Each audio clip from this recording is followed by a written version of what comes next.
মথুরাপুর লোকসভা কেন্দ্রে অভিষেক বন্দ্যোপাধ্যায় জনসভার শেষ মুহূর্তের প্রস্তুতি শেষ।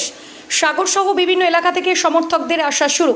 2024 লোকসভা নির্বাচনে মথুরাপুর তফসিলি লোকসভা কেন্দ্রের শাসক দলের প্রার্থী বাপি হালদার তার সমর্থনে সর্বপ্রথম রাজনৈতিক জনসভা। শাসক দলের সেকেন্ড কমান্ড অভিষেক বন্দ্যোপাধ্যায় তার প্রধান বক্তা। ঢোলাহাট থানার কুলপি ব্লকে সমাবেশের আয়োজন করা হয়েছে। পাশে লোকসভা কেন্দ্র ডায়মন্ড হারবার, যেখানে শাসক দলের হয়ে লড়াই করছে অভিষেক, তাই এই সভাস্থলে দুটি লোকসভা কেন্দ্রের সমর্থকরা উপস্থিত হবে বলে মনে করা হচ্ছে। ইতিমধ্যে সুন্দরবন উন্নয়ন মন্ত্রী বঙ্কিমচন্দ্র হাজরার সমর্থকদের নিয়ে ভেসেলে রওনা দিয়েছেন। বেলা 2টো নাগাদ অভিষেক বন্দ্যোপাধ্যায় হেলিকপ্টারের সভাস্থলে হ্যালিপ্যাড গ্রাউন্ডে নামবেন। এই সভা ঘিরে শাসক দলের কর্মীদের মধ্যে উৎসাহের শেষ নেই।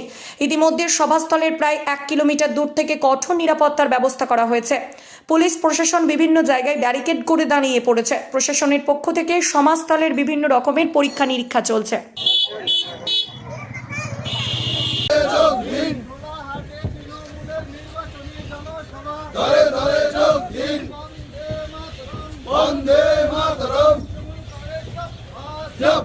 जनहित से जुड़ी खबरों के लिए PMN न्यूज़ को लाइक करें, शेयर करें और चैनल को सब्सक्राइब जरूर करें।